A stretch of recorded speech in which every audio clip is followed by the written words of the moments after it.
I wanna shoot, Dustin, shoot, Dustin, shoot, Dustin, shoot. He wanna shoot.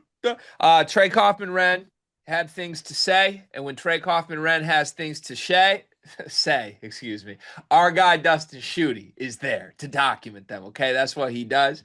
Dustin, SI.com, appeared on Sleepers just 2 weeks ago to debate you on Devin Mockabee. I love it.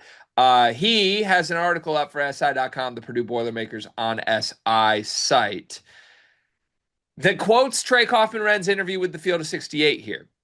Trey Kaufman-Renn was previewing what Purdue's new look front court has looked like in practice. His early impressions of both Daniel Jacobsen and Oscar Clough. And as you would expect, TKR is very excited to play with these guys. He called them both two traditional fives. You're going to see the size presence. They can both score. They can both defend. He called Oscar one of, if not the best rebounder in the country.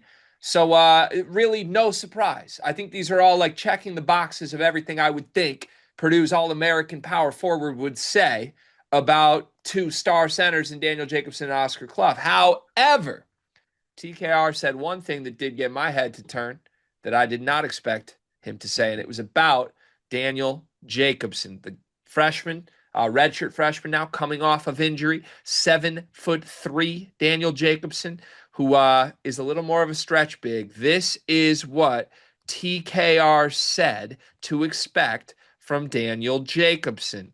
Quote, Daniel can really shoot the ball. He's going to be shooting a lot of threes for us this year. His ability to pick and pop with his size, it's hard to contest. When people rotate on him, it's not really going to affect his shot. End quote. That's it. Then he goes on to talk about how Oscar's the best rebounder in the country, and he's excited to play with both of these guys. But Daniel's going to shoot a lot of threes for us this year. It's one thing to have the ability, right? We heard that even with Edey and some other guys at times. Like, oh, he can actually step out and shoot a little bit. It's one thing to be able to do it. It's another thing for your All-American leading scorer to say, oh, yeah, it's going to be a huge part of our offense. And that's what TKR is saying here about a freshman 7-foot center in Daniel Jacobsen. Do you buy this, and what do you think it means for Purdue? I do buy this because I think this is what TKR wants too, by the way. Ooh. It's what he wants. Get your big ass out of the way, please. Go stand at the three-point line. You're in my way. I need to get to my left shoulder, and you're in the way. Go. Go out, shoot. And when you catch it, go ahead and shoot it because you're 7'9", and no one's going to even block or even challenge your shot. So you're going to be fine up there. But no, I do think that probably should be an emphasis, I think, if you are Paint and Purdue. I think that Jacobson brings shot blocking and defense and the ability to stretch the floor more than anything. Now, he is a lob threat, right? Like we think we've seen like in the U19 gameplay, like obviously at his size, he's a lob threat. Like he doesn't have a choice but to be a lob threat. But when you have a player like TKR, you probably want somebody who can stretch the floor a little bit next to him because TKR cannot stretch the floor. So, I mean, I think it makes sense that Jacobson would be in that role, and that's probably what TKR wants. And that's probably also how TKR talked about this too, by the way, because I know what Dustin did. What'd he do? So he left out the part where TKR talked in the third person this whole time. Like it's best for Purdue, it's best for Trey Kaufman-Renn if Daniel Jacobson's on the perimeter. That way Trey Kaufman-Renn can get to his go-to move. Robin Jeff asked him, what's the Purdue front court looking like? And TKR was like, well, Daniel's going to shoot a lot of threes. Oscar's going to get a lot of rebounds. TKR is going to get a lot of buckets. A lot of buckets. Yeah, no, I think it's a fair point by you. I think I buy that you're right. Like, I think the way TKR is probably viewing both of these guys' games is sort of like, how do they complement me? And I think he should, by the way. I don't mean that to imply that TKR is coming from a selfish place that he shouldn't be. Let's be clear about it. Trey Kaufman-Renn is the best post scorer in the country. Not the best post player, but he's the best post scorer in the country. Don't make that face at me. I'm talking one-on-one scoring. This man's the best post scorer in the country, and I don't even want to have this debate, so it's my opinion. You have a different opinion, that's fine. We're just going to move on. But in my opinion, he's the best post scorer in the country. And when you are the best post scorer in the country, And you're talking about the new additions next to you, they better fit around you. That's the whole reason this roster is built the way it was built. Now, you needed things that fit around him because there are flaws to his game, rebounding being one of them. And now I'm kind of chuckling in my head because as you talk about he's interpreting Jacobson as like, oh yeah, he's gonna shoot a lot of threes, get out of my way.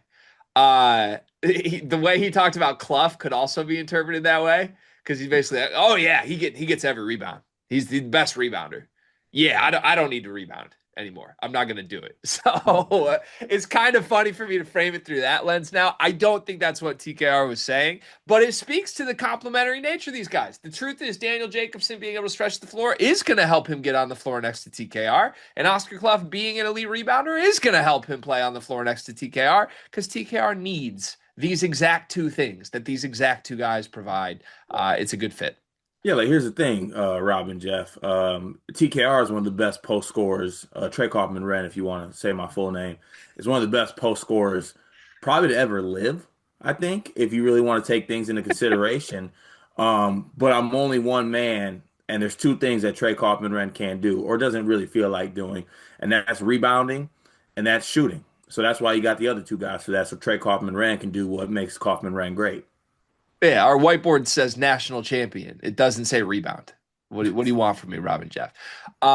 This also makes me realize I wish so badly that you were a star Division One Big Ten basketball player because No, I'm envisioning like Rob and Jeff sitting up for an interview with you and like Braden, TKR, everybody involved, even the other schools. They went Louisville, Kentucky, Indiana, everywhere. Everyone was just buttoned up, like saying the right thing. You would have been so electric being given these prompts from Rob and Jeff. It would have been great.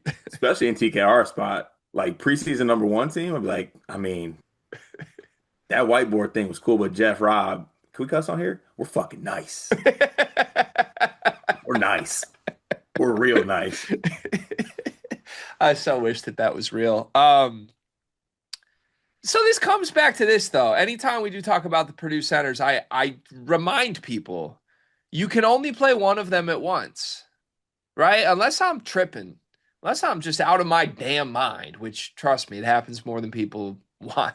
It happens more than I want people to think. You're not going to play Clough and Jacobson together. If you do, someone's in foul trouble or something has gone wrong with TKR in a big way. I don't think this is just going to happen, right? There's 40 minutes for the two 7-foot guys to get alongside the best post scorer in the country.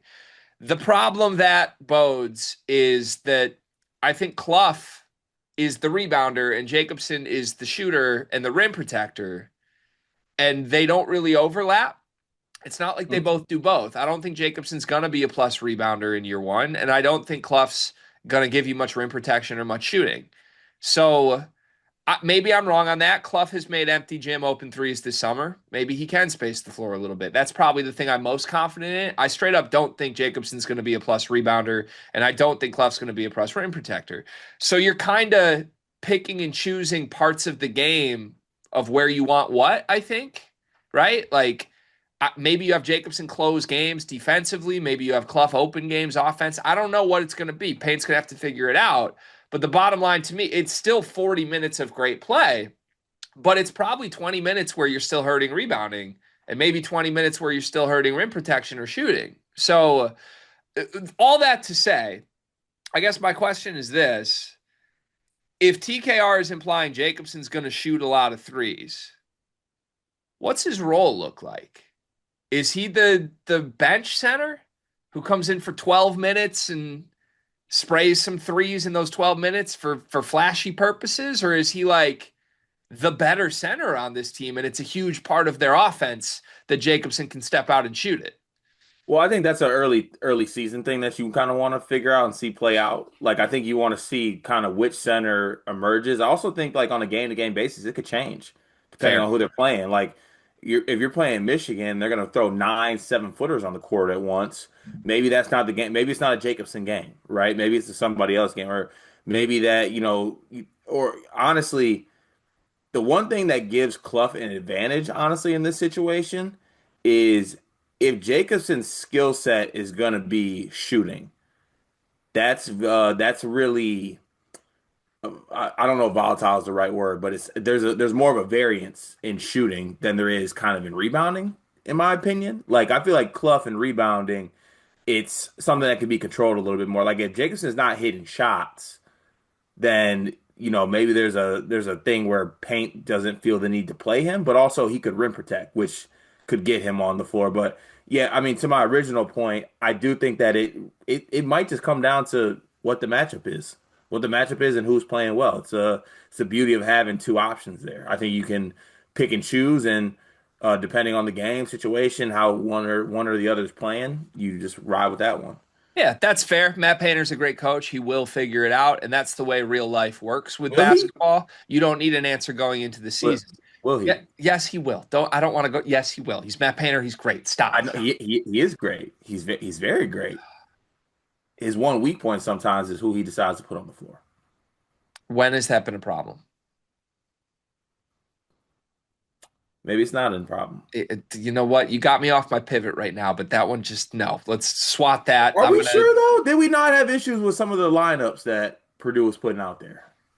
No, the problem was there was no good lineup last It year. was it was personnel, It not was we lineups. wanted TKR at the five, and then when they put TKR at the five, we quickly understood why they didn't play TKR at the five. So, Fair. no, they have time to figure it out. I think you are right. That is the nuanced answer. Matt Painter will figure it out. The answer doesn't have to be known going into the season. It can vary game to game. That's how real world works. I accept that. But my world, because we're not in the real world right now, are we? We're in our world. Yeah, My this world. is this is our Zoom account. This is the sleepers world. We have our channel and our Zoom. This is my world, my level Mine. playing field. We have to have an answer. So Uh, who is the guy that emerges? I think it's Jacobson. I think that's the ceiling raiser. I think I want it to be Jacobson. To to me, if Jacobson is better than Clough this year, it means Purdue is unbeatable. Yeah, that's fair. Because Clough is this. He's up here. And if Jacobson somehow exceeds that, that means good luck with everything. Right.